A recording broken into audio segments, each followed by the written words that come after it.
I don't know much about the movement other than I understand they like me very much, but I don't know much about the movement. USA! USA! We will not cower down to evil.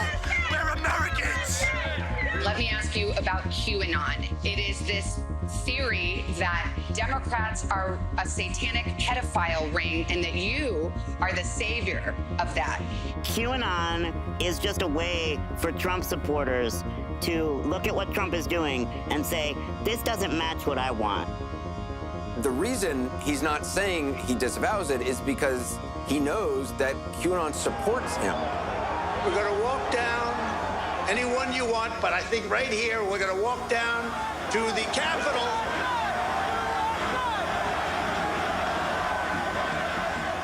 Who wouldn't want to save the children?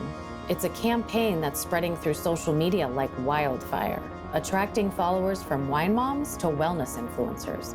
But this cause is a gateway into a much larger world of conspiracy theories, culminating in the dangerous online delusion known as QAnon. How do social media echo chambers contribute to conspiracies? And how did the movement that began with a sick joke end in a deadly riot at our nation's capital? You'll never take back our country with weakness. You have to show strength and you have to be strong.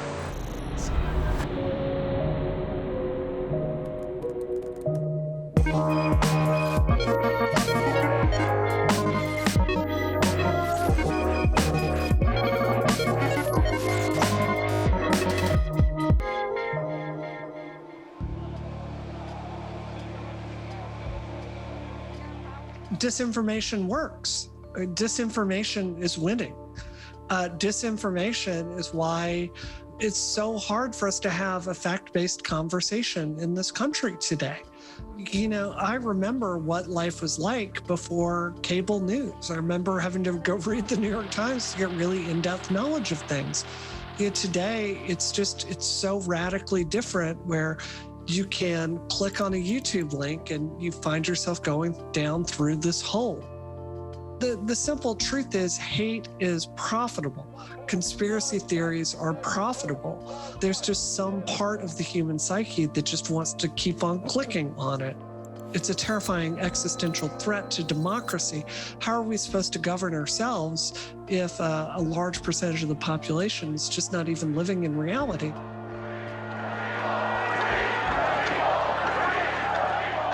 The birthplace of a lot of conspiracies is from chat boards that not a lot of people frequent, but the most defining trait of a conspiracy, to me at least, is that it starts small and that it spreads far and wide. The thing that makes a conspiracy theory particularly contagious amongst people is its provocative nature. And that's sort of why they tend to spread pretty quickly on social media platforms. The way I think about a conspiracy theory is just, any kind of claim. They're often pretty baseless, or they include like grains of truth that alleges a broader coalition of nefarious people or perceived enemies are all coming together to orchestrate some kind of secret plan or secret plot, often at the cost of greater civilization. On the internet, like-minded people were able to form communities around their passions, but the conversation quickly took a turn for the weird. Old conspiracy theories about aliens and JFK were given new life, while a new generation of theorists were implored to Google loose change in the wake of the September 11th attacks. But something changed in the 2010s. Around 2014, 2015, leading up to the 2016 election, there were a few things happening on the internet at that time that are really important in context looking back. Social media networks like Facebook, Twitter were exploding with growth. And part of that had to do with the beginning of popularization of smartphones and mobile internet access. At the same time, you had cultural phenomenons like Gamergate. There were a lot of people getting plugged into these communities that maybe hadn't necessarily considered themselves political people, but they got caught up in the excitement of a culture war. this culture war that was being waged at that time had a very conservative bent to it. So you had a lot of people online coming together, sharing their grievances with one another and connecting that way, and then being used by these, political movements that had entered the space to sling them towards conspiracies that more broadly affect politics.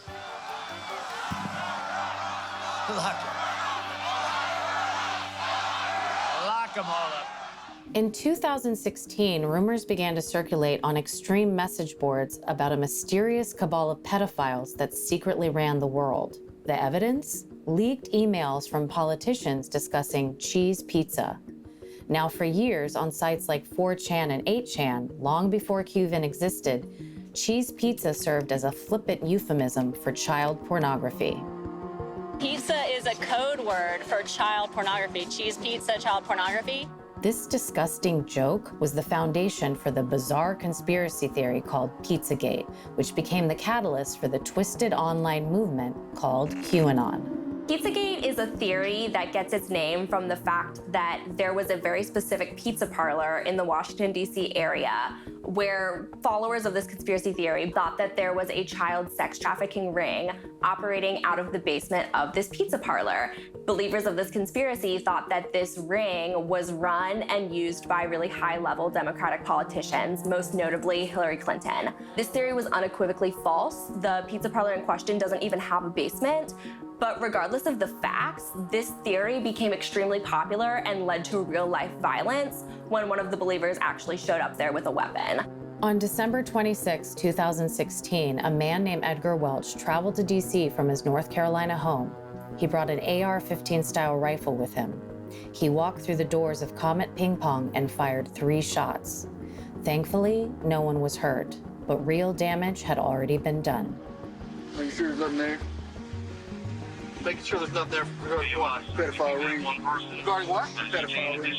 Pizzagate. Pizzagate merged with a conspiracy theory known as QAnon, which revolves around similar accusations of child abuse fueled by an anonymous charlatan posing as a government insider. For QAnon, the conspiracy allows followers to justify hating their political enemies. This idea of a culture war, it's not anything new in America, but the internet opened up a whole new host of on-ramps for people to get involved or concerned about these kind of issues and this kind of dialogue. You had these, very strange, unprecedented type of cultural movements happening at a time where everybody had the opportunity to be a publisher and an active participant rather than, an audience member. Politicians are happy to take advantage of this delusion to further their careers. The election of Representative Lauren Boebert and Representative Marjorie Taylor Greene, who had espoused belief in QAnon in the past, what that really signaled to me was that this conspiratorial worldview that's, fostered and blooming on the internet is here to stay. It was able to grow largely unfettered for months and years. And the result was that it got so big that it got representation in Congress. Q is a patriot. He is someone that is very much loves this country, and he's on the same page as us, and he is very pro-Trump. How do you fight a movement with no clear beginning, no leader, and no mission besides chaos? How do you stop misinformation when the deluded distrust the fact-checkers? There's no easy solution, but it starts with social media companies taking responsibility. They need to have people that are doing the kind of work that I do, that are actively seeking out and looking for extremist activity, disinformation, conspiracy theories, and trying to get ahead of it before it blooms. What we've seen time and time again from major social media companies is a reactive approach. It's always been reactive to bad press, blood on the ground, or, just extreme public controversy.